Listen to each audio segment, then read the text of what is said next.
Good morning and welcome to America's Web Radio. And as promised, for the last month, we had promised that we would have the legendary, nationally known Burgess and Shane on America's Web Radio, and we do. And we're going to start with just a little snippet of one of the most hated songs in the United States, I think.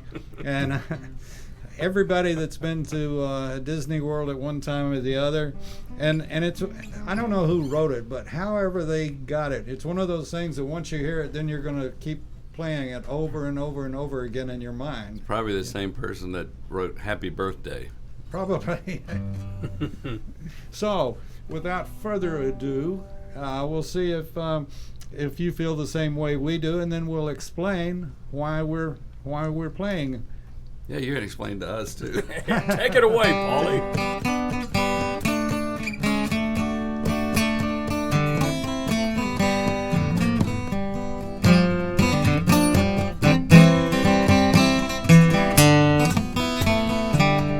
I can't even.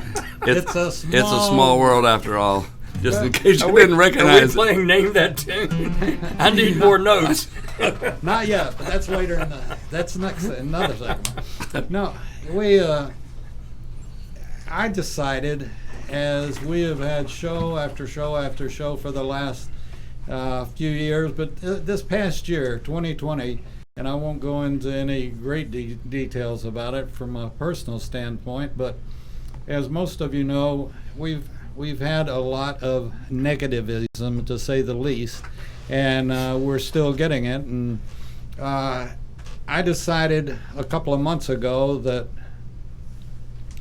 I had to figure out some way to bring some kind of smile to people's face. I know I get a lot of laughter if I'm ever on the camera and people laugh at what I look like, but beyond that, I wanted to bring some cheer into the world, and I've known these two gentlemen, Burgess and Shane, since I started the radio station in Sandy Springs, and they were always very kind. I'd go to their concerts, and then I lost touch, and I called a gentleman that we have to salute, and well, I do. Well, I guess you do too, Shane, or, but anyway, so this is all partly due to a gentleman named Roger Wise. Hello, Roger. Hope you're listening. Roger Wise. Roger Wise. He is all over the place. But That is the truest thing I've ever heard. he is all over the place. And if you don't know Roger Wise, then you don't know nothing, You ain't in touch or something, but Roger's out there, and he is a great gentleman, and he's made it a point all his life to meet and know folks. And so when I wanted to get a hold of Burgess and Shane, who do I call?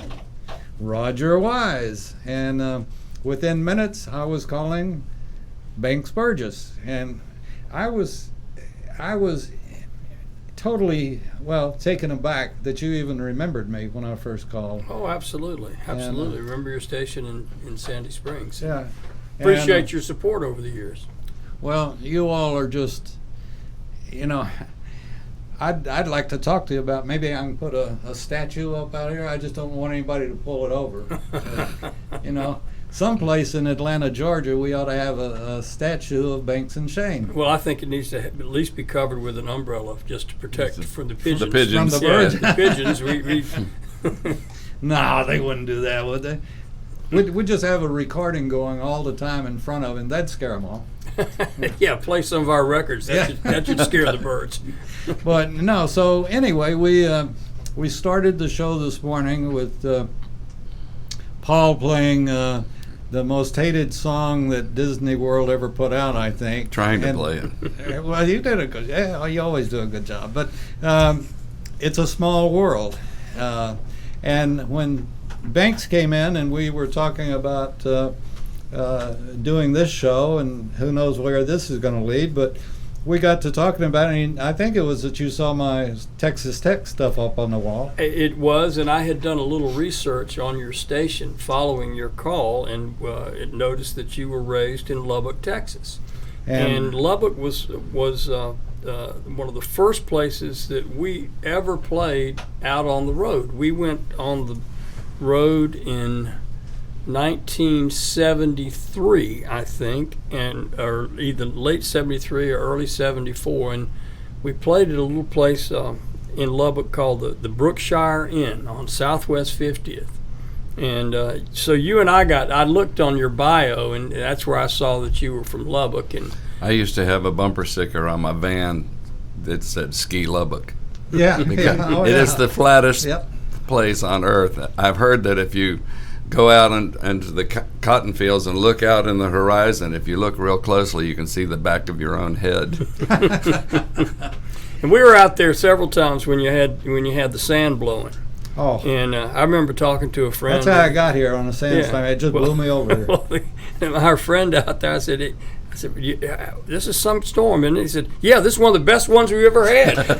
And it was. I was walking across campus in a sandstorm, and they had just put new lighting up on it. Back then it was called Jones Stadium. Now I think it's AT&T Stadium or something, whatever they call it. But anyway, they had just put new lighting up, and this sandstorm and wind was so bad it just literally folded the lights. Wow. Right? Oh, I've never seen such a thing. I mean, you could have your car windows completely up, and it would get inside your car. Oh, yeah. It's almost as bad as the pollen that we're having right now. Well, my aunt was driving to her ranch outside of Tucumcari, New Mexico, had just bought a brand new Buick from Scoggin-Dickey Buick, and I think you'll probably know that name as well. But anyway, I know Hilltop Barbecue. Well, no, I know Hilltop Barbecue too. And we know Pinky's. But anyway, Pinky's. she was driving to Tucumcari, New Mexico, and in a sandstorm, and it literally took all the paint off, took it right down to the metal. Goodness Amazing. gracious. Yeah, so people don't know what Lubbock's about. So I want to go back to It's a Small World. When Banks came over and we were talking about Lubbock, and I never knew Banks to be a name dropper, but he started dropping names in Lubbock, Texas, and one of the first that he dropped was a lady that is a beautiful, beautiful lady, and her name's Rosie Sandifer, and I've known Rosie since grade school. Amazing, amazing artist. Oh yeah, absolutely, and a good gal too. Oh, she is. And, it's funny, my son graduated from Texas A&M, and every time we'd go to A&M, we'd walk by the petroleum building, and the roughneck out there is one of Rose's works. Oh, really? And, yeah. And when she used to do a lot of sculpting, and I think she sort of gotten totally away from that, but I'd think of her every time I'd walk past the petroleum building. She did portraits of Paul and myself that we hold to this day and are very proud of. She did Mickey and Minnie, right? Yeah, small world. Mutt and Jeff. Yeah. No, she is great, and we want to say one other thing. She's recovering from surgery, from shoulder surgery, and Rosie, I hope you're doing fantastic, and they're not having the sandstorms. They have had them recently, but not having them right now anyway. Yeah, we love you, Rosie. Yeah, Rose, we miss you. We rode motorcycles one time, and where Post. It was called the Post. Yes. It was called the Post Enduro. And we've rented some motorcycles and rode this Enduro, and I think it was an all-day thing. Well, it was for us because and then, all three bikes broke down. It was a 250-mile laps. It was and we unbelievable. We broke all three bikes broke down. So everybody's looking to the finish line of the first lap, and we come pushing our motorcycles. And I think we worked that night, didn't we? I think we worked the night before. Oh, yeah, that's right. Hoo boy. So, and Lubbock, like my hometown, and a lot of stars have come from Lubbock. Mac Davis, obviously Buddy Holly is the biggest known probably. Waylon Jennings, yes sir. And it was a great place to grow up in, and you can't find a whole lot nicer folks. Absolutely. We just lost a close friend of both Paul and myself, DeWitt Weaver. And DeWitt grew up in Lubbock. DeWitt was a champion golfer, but his father was the head coach of the Texas. In fact, one more little part of that is he got DeWitt Weaver, Sr., got Texas Tech in the Southwest Conference. Oh, wow. I didn't know that. Yeah, he was the one that instigated it, and obviously the Southwest Conference now has been dismantled a number of years ago, but Tech was in some little nothing conference, and DeWitt Weaver got us into, that was his claim to fame. Well, DeWitt ended up being a great golfer and a great first of all, he was just one of the best people, but he used to tell this story on himself. He graduated from Lubbock High and went scholarship to SMU, play football and golf. And they used to have, on Thanksgiving Day, they used to have a freshman game between SMU and TCU. And it was in the Cotton Bowl, and it was a precursor to the Texas TCU, varsity game. And DeWitt was quarterback, and he said he was rolling out and to his right, and he was just about to throw the ball, and he got hit by Bob Lilly. And he said, when I woke up, the first thing I said was, where is the nearest golf course? And he turned in his pads the very next Monday and said, I'm going to concentrate on golf instead of football, which is a great thing that he did. But he also played behind Don Meredith at SMU. So he had a pretty colorful football life, too. You mentioned I never knew DeWitt. He was a bit older than me. But Tech has turned out some interesting folks, and just Lubbock has turned out some interesting folks.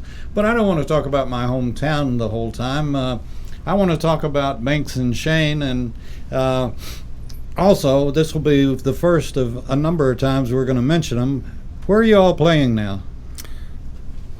Go ahead, Paulie. Well, we've been doing some live streaming shows from the Red Clay Music Foundry in Duluth, Georgia. And we've got one coming up on May 8th. But we've been, during this year of the pandemic, we haven't played that much. So every time we show up on stage, our challenge is to see if we can recall the words to the songs that we've been singing for 49 years. Well, the funny thing about that too is that there's songs that we've been doing for years and years and years, and typically one of us will sing a verse and then we'll do a chorus, and the next one and the next guy, Paul, will sing a verse, and we'll trade verses in the song and join together on the choruses. And the funniest thing is that I only know my verses. Although we've been doing these songs for almost 50 years, and we can't. I can only do verse 1 and verse 3, and Paul can only do verse 2 and verse 4. I don't remember what song it was, but we were in the middle of it, and you turned to me and said, "What's the word?" And I said, "I don't know your verses. It's your song." But go ahead. How did you all meet? Well, the summer after my junior year in college at Georgia, I had a buddy that I'd taught to play the guitar, and we knew about 10 songs. And the summer after our junior year, we decided we were going to go down to Florida and play and sing, and we weren't coming back until school started. You have to tell them the name of the duo. Well, we called ourselves the Other Brothers. That was thought that was pretty catchy, and it wasn't, but we thought it was. And so we wandered around the west coast of Florida and found ourselves in St. Petersburg. And we were just about out of money. And we didn't have any money left, but we had a gasoline credit card that we knew could get home. And we got a job playing around the pool at this hotel out in St. Pete Beach, Treasure Island area. And on our nights off, everybody was talking about this nightclub in downtown St. Petersburg, and they called A.B. and Mike's Down Under. And the two guys that owned it, one was a law student, the other guy taught, I think, English at junior college there. And so Tommy and I, my sidekick and me, wandered into the place, and Paul was in the band playing bass and singing and stuff. And you know, Paul has one of those faces that you can't see it. It hasn't aged. He looks exactly the same as he did 50 years ago. So we were young, and I remember the first question he asked us. You know, we said, "Well, yes, sir. Yes, sir. We'd like to sing with y'all, sir." Good Southern boys. And you know, but so anyway, we started filling in at the Down Under on the nights when they didn't have live entertainment. And Paul started sitting in with us, and the three of us became very close friends. And Paul and I stayed in touch after that. And when I got out of the service, Paul was in the Navy station in Charleston, and I was living in Augusta. And so we would get together on weekends and play and sing, and decided that we had something that we wanted to, give a go. And so when Paul's Navy hitch was up, we moved to Atlanta, and we had 2 weeks of work. And the rest is history. And we but we moved and got apartments, and we thought we'd play for a year, get it out of our systems, and that was 49 years ago. That's to me that's incredible. As I very well know, a lot of marriages don't last that long. And the amazing thing is, we still like each other. That is. No, it's been wonderful. There's an old saying that you can become wealthy in the music business, you just can't make a living at it.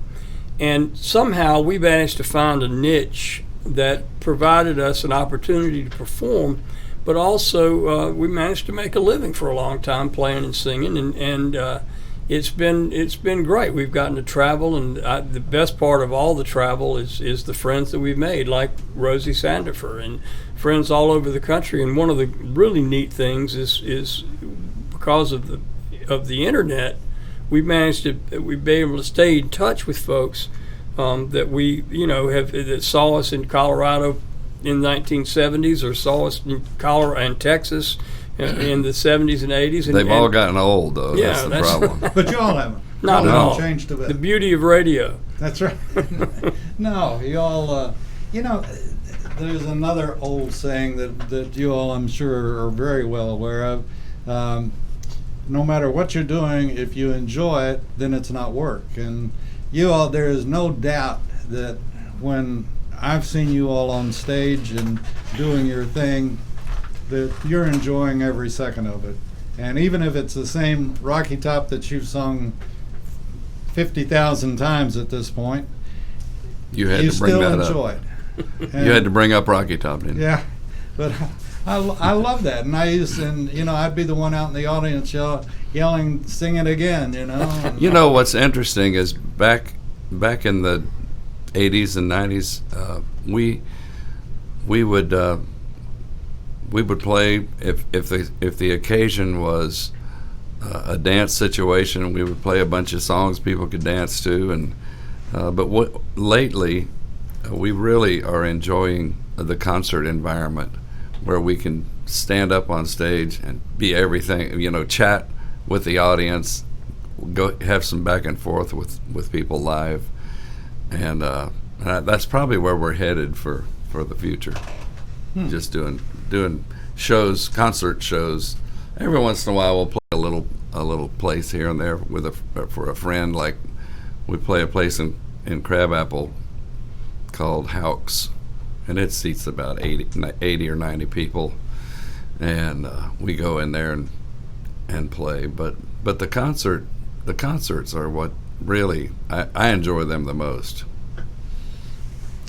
Well, we're going to let everybody digest the fact of Burgess and Shane being on America's Web Radio, which, you don't know how much I appreciate you all coming in. We'll be back right after this. Ladies and gentlemen, boys and girls of all ages, join me, Roger B., every Tuesday at 1400 hours right here on America's Web Radio for the Locked and Loaded Show.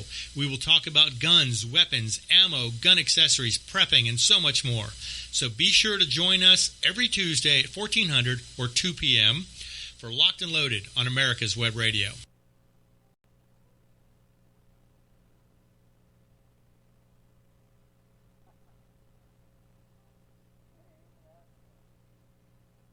If you live to serve and want to make an even bigger difference, consider joining the U.S. Army. With training in fields like medical care, linguistics, and engineering, an Army career can amplify your efforts with humanitarian opportunities all over the world.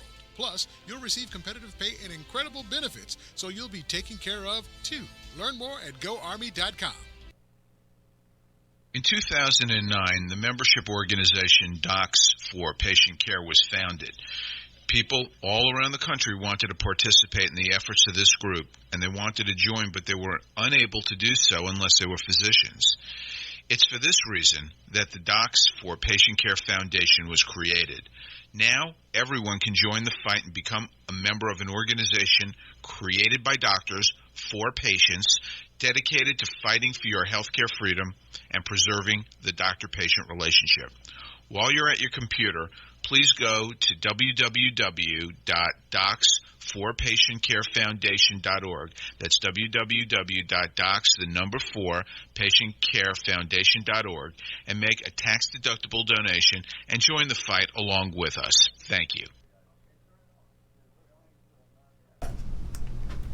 Welcome back, folks. You're listening to America's Web Radio. With David Moxley and Banks and Shane.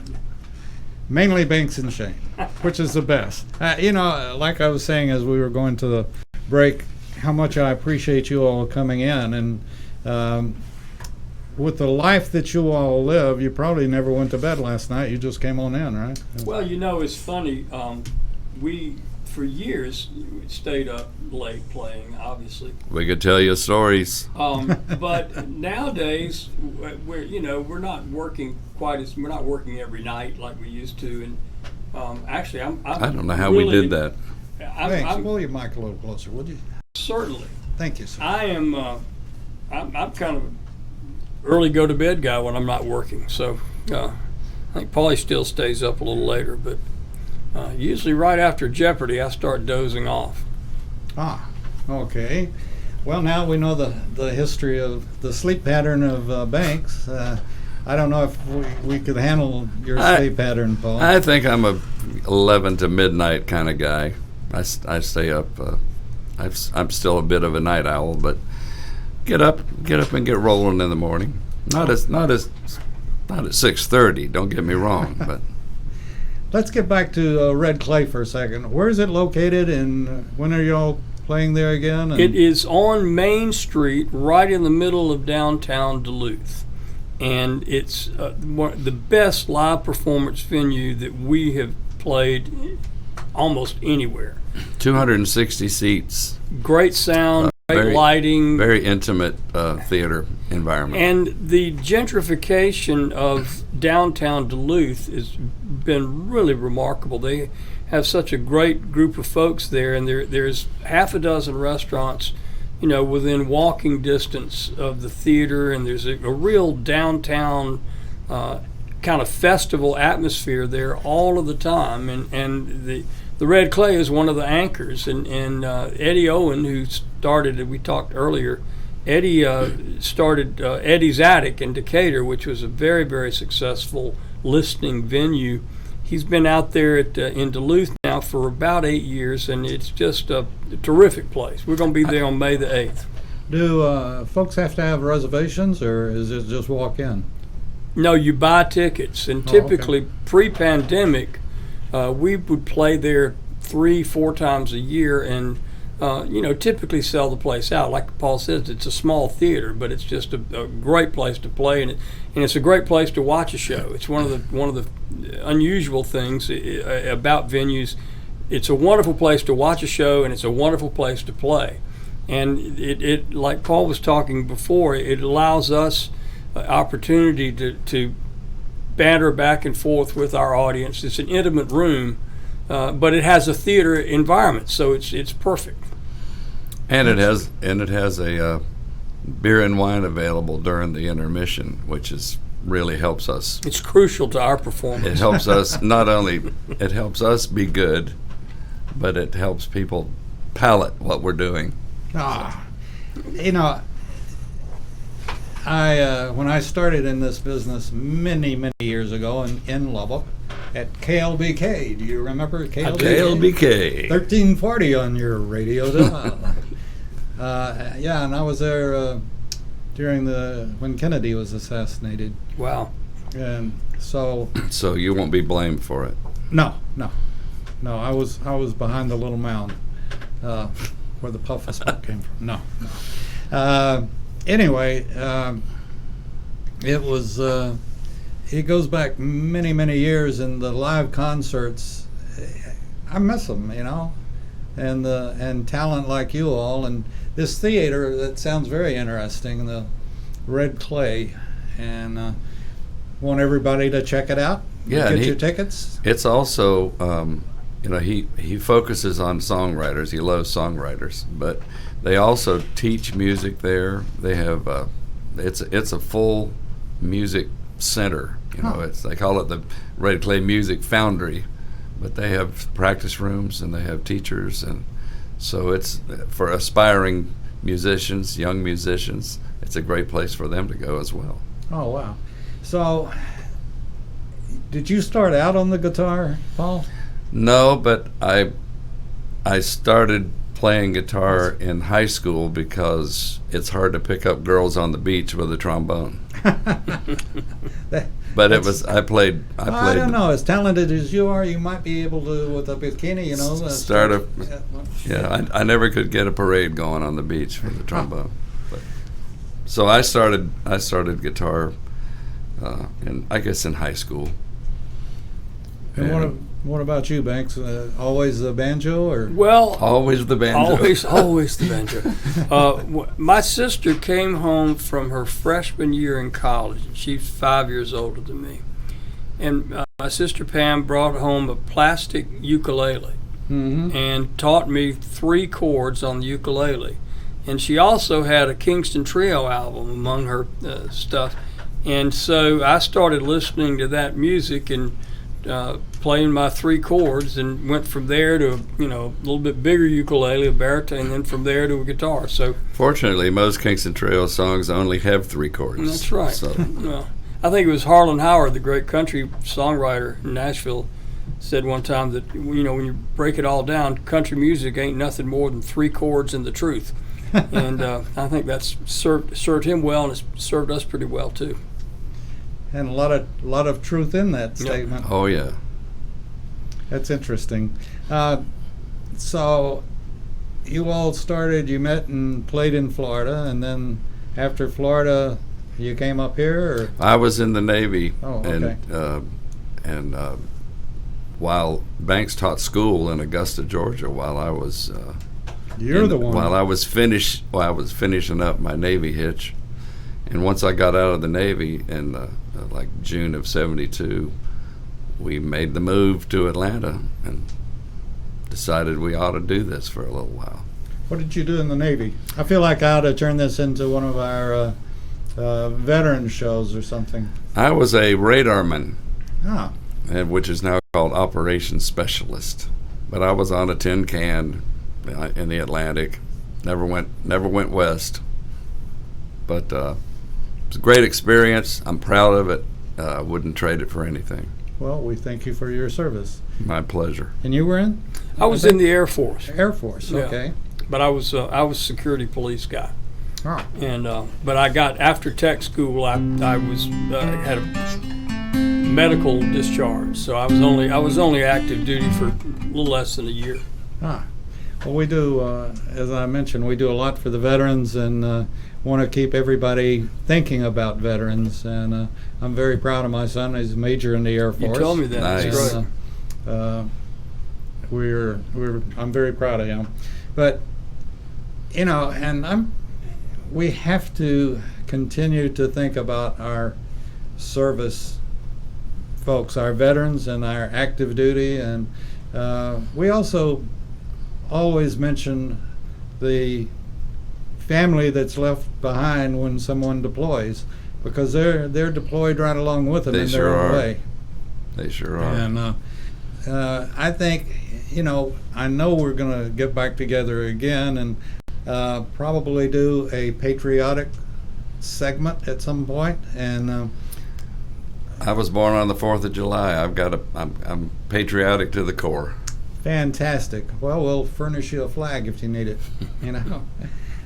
We have them all over the place, and we are a quasi conservative station, but at the same token, we're just, I guess for lack of better words, we're a country station. We're just not, even though my degree's in agriculture, but when I say country, we just love our country, and that's what we're all about, be it veterans or medicine or whatever the case might be. That's what we do at the station.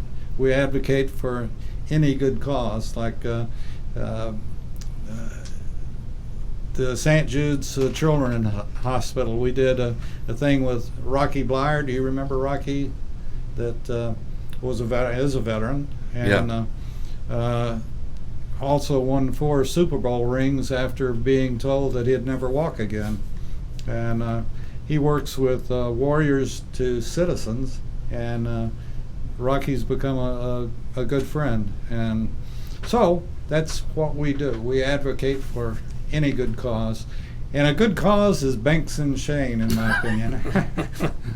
That's right. Causes. Because they be the best. It's time to open up, time to come out and have some shows. We're really looking forward to that, and I'm hopeful that it's going to happen sooner rather than later. I think that we're a lot closer to a herd immunity and to a breaking loose of this thing. Everybody's ready than people realize, and I think we're hopeful that the enthusiasm once people can go places again, that will carry right over and make us busy again. I told you when I'm interviewing vets that one of the questions that I always ask is, can you be with a veteran or a group of veterans and name one vet that can tell only one story? So I'm going to turn it around and do the same thing with you all. What comes to mind, Banks, in the 49 years, almost 50 years that you all have been together, one story that just totally stands out, and perhaps you all even tell the stories on stage? Well, there's a lot of stories. Yeah, there are a lot of stories that I think we'd be not real comfortable telling at this point in our lives. It's hard to describe the adventure that this has been for us. I mean, we like Paul said, we've remained close friends for 50 years now, and we've gotten to travel and we've gotten to play our music all over the world. And I think the longer we stay with this, and the more precious all of those stories become. And we'll be having a beer after work, or you remember when and it's just been such a great adventure. It's hard to point out one thing, but I think the thing that for me, as we've gotten older, I think we appreciate our audiences a lot more, particularly in the last year when we haven't been able to play for live audiences very often. I think that we really, really appreciate it. And I think the biggest story is not one specific event or one specific time. The biggest story is in the folks that have watched us play and continue to support us after 50 years. I mean, it's remarkable to me, the loyalty that these folks have, and the friendship and support that these folks have shown to us. That's the story. That's the essence of what we are and what we've done and what we hopefully can continue to do. And the amazing thing is that we never have a song list. We usually will have a drink or two, and we will say, the show will start like, what do you want to do? I don't know, what do you want to do? So we come up with one song, and then we're off. And running. It's totally. Well, one of the reasons that I call, and to answer your question, well, it wasn't a question, but your statement about the audience, is that you two guys make people feel good, and that's the bottom line. That works both ways. Somebody goes to your concert or goes to the Red Clay, whatever y'all are doing, or I think, Paul, you gave me one of your CDs many years ago, probably 15 years ago, 14 years ago. But anyway.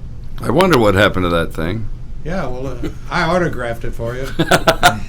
So I can say I got an original. But no, is it, whether it's playing a CD or just having the luxury of being at a live performance, you all just generate good and generate feel good. And people today, that's exactly what they're wanting. But you always have. And I think that it is reciprocal, and I think that it grows in intensity because of the back and forth, the repartee that we are fortunate to have with the people that come to see us play. And I think the more we interact, the stronger it becomes, and I really do think that's a big part. I mean, that's a great compliment you gave us. Yeah, thank you. But it's very gratifying that we make folks feel good, but we're the ultimate recipient of that. I mean, the people make us feel good, and it's all for us. It's always been about sharing a good time with the folks that have gone to the trouble to come see us play. I mean, you can't underappreciate the kindness that people have shown us for our whole career. And it didn't start out as a career. Neither one of us ever thought this was going to be a whole long 50-year journey. We thought we'd try this for a year and get it out of our systems and go get real jobs. And now it's too late to retrain. Yeah. So now we're too old to do anything else. So we may as well keep playing. Well, but you're not too old to do a radio show. But it's the essence of it for me, and I think for Paul too. It's just the gratitude that we've gotten to do something that's a dream, and have gotten enough support to have made a living at it from the people that come watch us play. I mean, it's just. And we've been all over the world. I don't consider our folks fans. As a matter of fact, several years ago we did a little interview for the newspaper in Sandy Springs in order to promote the Heritage Concert Series, and it occurred to us that I'm not so sure we have any fans at all, but we sure have a lot of friends, and that's of great value. Absolutely. It's got to be, and I'll ask each of you to answer this, but how gratifying is it when you're doing a live concert or a live event that you look out over the audience and you see their lips moving as you all are singing? They're singing right along with you, particularly one song, but many other songs that you all do. It's got to warm the cockles of your heart. It is. It's nice, but part of it is because we've sung the same song so many times that they all have it memorized. And it's also extremely helpful when we would forget the words. We could count on somebody in the audience to. What are we singing now? Hello, Joe. Yeah, exactly. But no, I mean. No, it's very gratifying. I was thinking of Sandy Springs when they do that concert. We do the concert there in Sandy Springs. The place is full of people. I mean, the price is right. So the place is usually full of people, and it's just 1,000 people having a great time. And to be able to stand on stage and look at that, I mean, if that doesn't motivate you, I don't know what will. Well, like Banks said, it obviously works both ways, and I think that you all will be one of the best cures and remedies and aspirin or pills or whatever you want to say when we come out of what we've been through the last year. Well, we sure hope so. Thank you. I think that that you all will be like going to a pharmacy and getting the right mixture made up for you, and it's Banks and Shane, and I have no doubt. Oh, that's really nice. Thank you. Thank you. Well, we need you, and I'm looking forward to 50 years from now doing this whole conversation over again.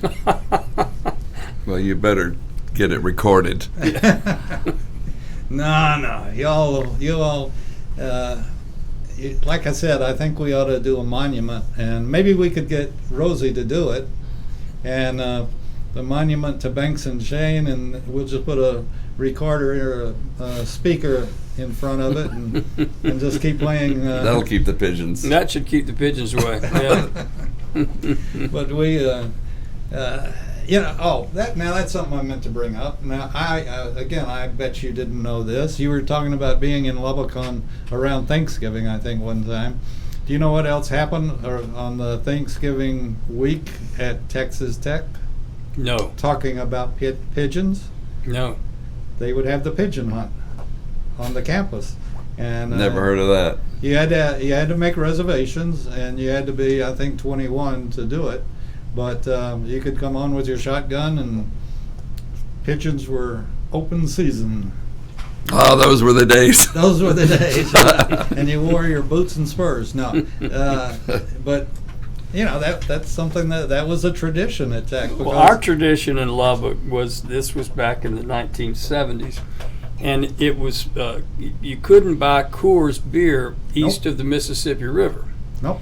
And so we would, on our way out of town, would stop by Pinky's, right on the city limits there, heading down towards the post. And we were driving. And we would load up and bring as many cases of Coors as we could fit in the cars. And what was funny was we'd hang on to the cans. We'd get back to Atlanta, and when we were out of Coors, we would take a Miller Lite or a Bud Light and pour it in the Coors and hand it to a friend, and this is the best beer I've ever had. Oh, that is so much better than we can get here. Drinking Miller Lite out of a Coors can. The other thing that Lubbock was famous for was the fact that for years, and when y'all were there in '73, it was still that way. Where did you go to buy a bottle of booze? You went to the Strip. Yeah. You had to drive out of town to buy whiskey. Pinky's. Pinky's. What was it called? Quick Stop or? It was just called Pinky's. It was a big store. It was a big liquor store right out on the Strip. You're exactly and there right. were liquor store after liquor store after liquor store on the Strip. Exactly. But you had to go out of town. Now they finally changed, and they have liquor by the drink, and they also have bottle shops. Well, they had. I mean, when we played at the Brookshire, it was obviously after that there was liquor by the drink in places. Yeah. Oh, I've eaten at the Brookshire Inn. That was a good restaurant. Oh yeah, it was sort of the. Yes, I know, and I did. No. I know, but I can't go any further up than I'm going. Down. Oh. The other up.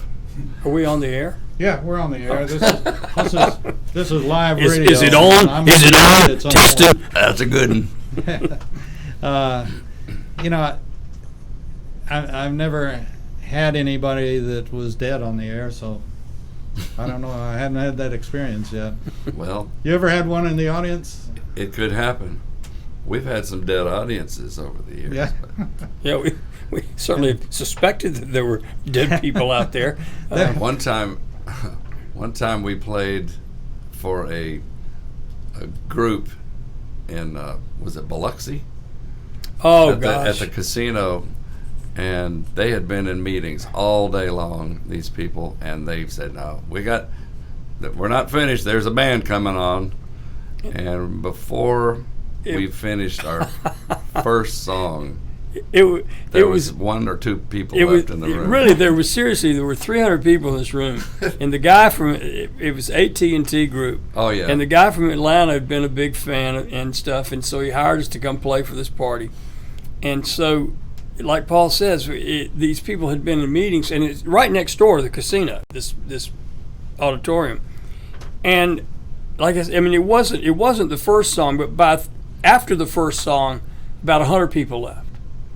And after the second song, about 50 left. After the third, by the time we got to the fourth song, it was the 5 of us in our and band. The guy that hired us. The guy that hired us and his wife and his secretary. That was all that was left. And, I mean, it was really pretty funny. I can't believe anybody would walk out on Banks and James. Well, you've led a sheltered life, David. Sometimes they just don't show up to begin with. We played for Washington and Jefferson College up in Pennsylvania, and they didn't bother to promote the concert.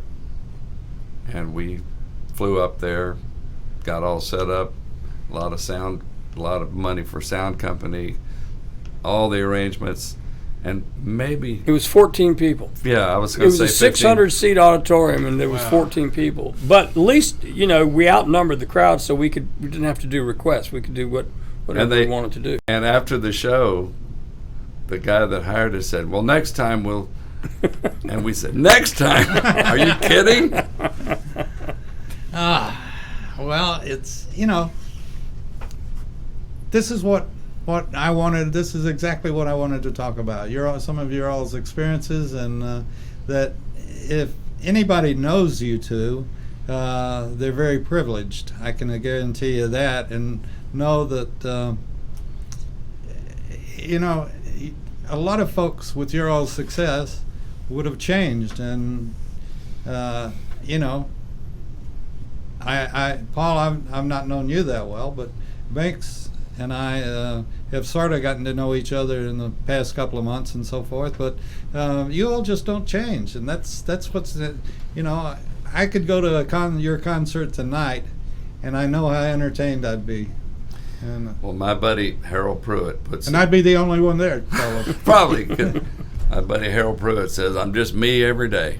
That's all I can do." Yeah. So. How true it is. So with that, we've still got a couple of minutes left. Who are some of the other people that you've enjoyed working with? Well, you all introducing them or being the opening set? Go ahead, Paul.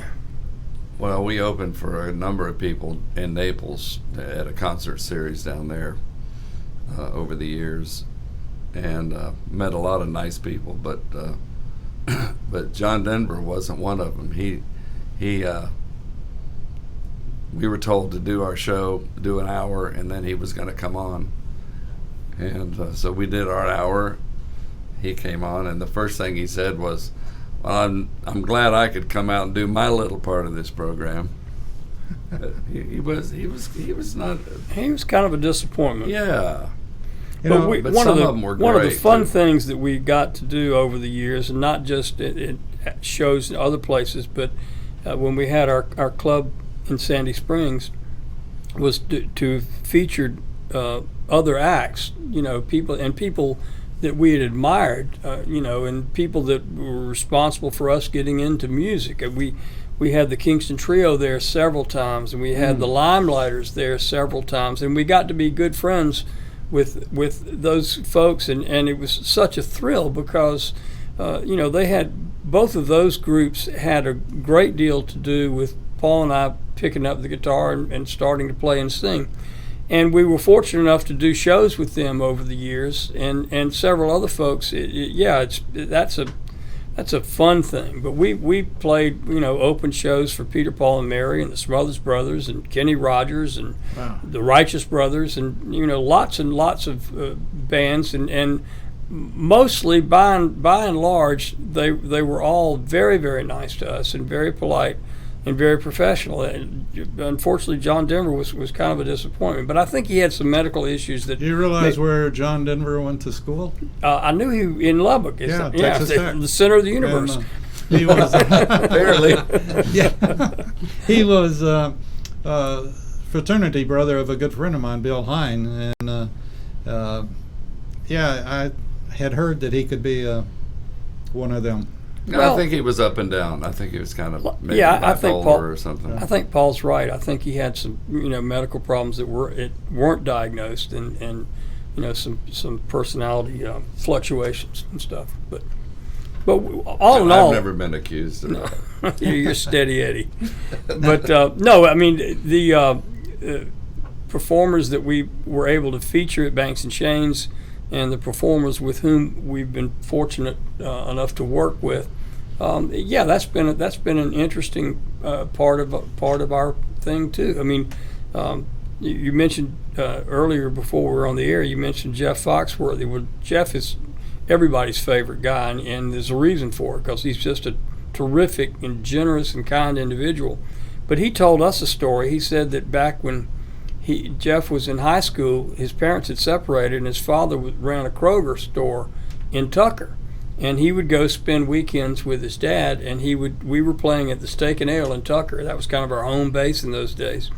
And Jeff has told the story several times that, he would sneak in and watch us play and say to himself, man, that looks fun. I got to figure out how to do something like that. And of course we said, you figured it out pretty good, Jeff. It worked out pretty well for you. But those sorts of relationships, and we've been fortunate to do some shows with Jeff over the years, and that really kind of makes you feel good that somebody that's that talented and that successful would put up with the likes of us. I mean, that's quite a compliment, and something that we're very proud of. Paul, anyway. Yeah. Well, yeah. No, it's sort of like the story of that Rocky Blyer will tell about. One of the first questions I asked him was, "What is Terry Bradshaw really like?" And he said, "Well, you walk in a room, the locker room, wherever Terry is, you walk in and you start laughing." And that's sort of like with Foxworthy. That's a good thing. I can remember one time I went to, when Eddie Owen was at Eddie's Attic in Decatur, I went in to see him one day at lunchtime, and Amy of the Indigo Girls was there. And he said, "Would you like to meet her?" And I said, "Oh my gosh, I'd love to meet her." So we went out on the upper deck, and he introduced me to her. And he said, "This is Paul Shane of Banks and Shane."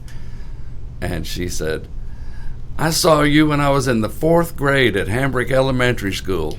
and I just couldn't believe that, because they were so very successful at that time already. And yes, she said that she went home and told her daddy, "I want a guitar." And and the Indigo Girls were, like Paul says, extremely successful and very, very, very talented. Like with you all, it would seem the bigger the personality, the nicer they are, and I consider you all at the top of the list. Well, thank you. And it's a pleasure having you in the studio, and a pleasure being. Well, thanks. I wish people could see this palatial studio. It is just gorgeous. Yeah. The chandeliers, the whole thing. It's unbelievable. It puts white columns to shame. That's right. I didn't know you did go out and get a bottle for them. Gee. Doesn't take much, does it? One cup of coffee, and Paul's boom is going into some kind of place that I don't think I want to go. But no, you don't. Anyway, I hope you all are having a good time. That's very important to me. We really appreciate you having us, and hope we get to do it again. Well, it's your station whenever you want it, and whatever we decide on. And I want to push Red Clay again in the center of Duluth.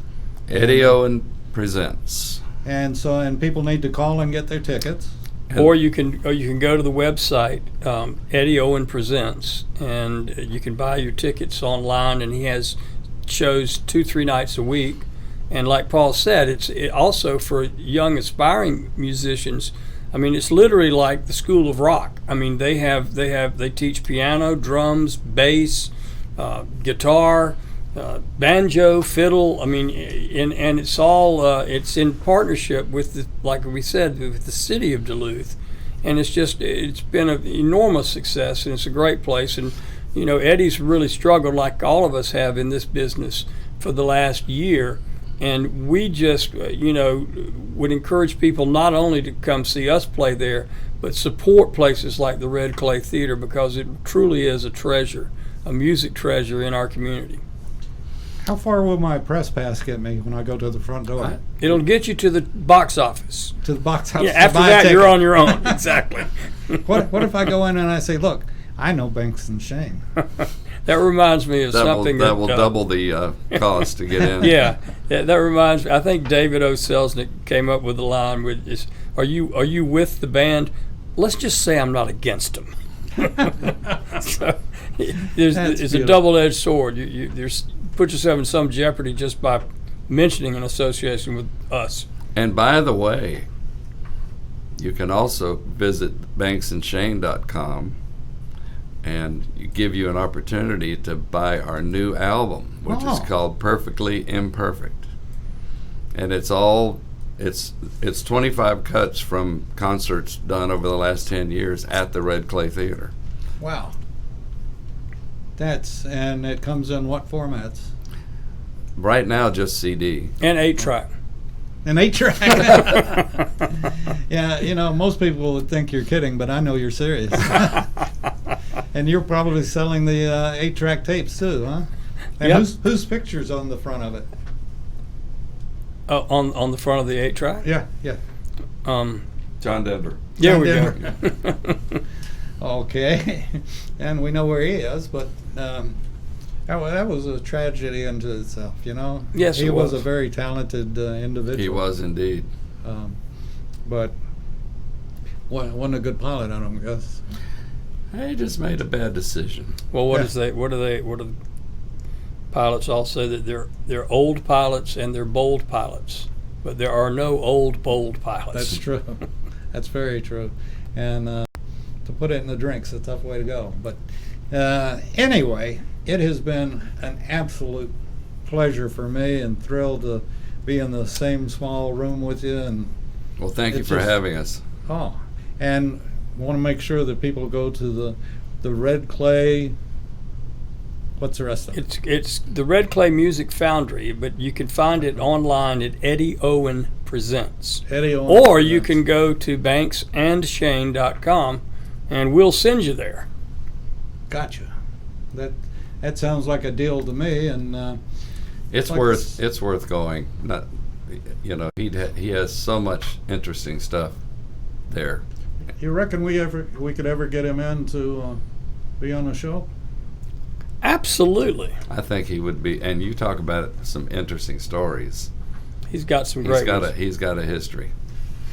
Well, with that being said, we've got to put the plug in the jug and get out of here. And thank Burgess and Paul Shane for coming in. Happy to be with you. We're going to be talking some more right after the show, I bet. You're listening to America's Web Radio on the AmericasBroadcastNetwork.com. Thank you for listening.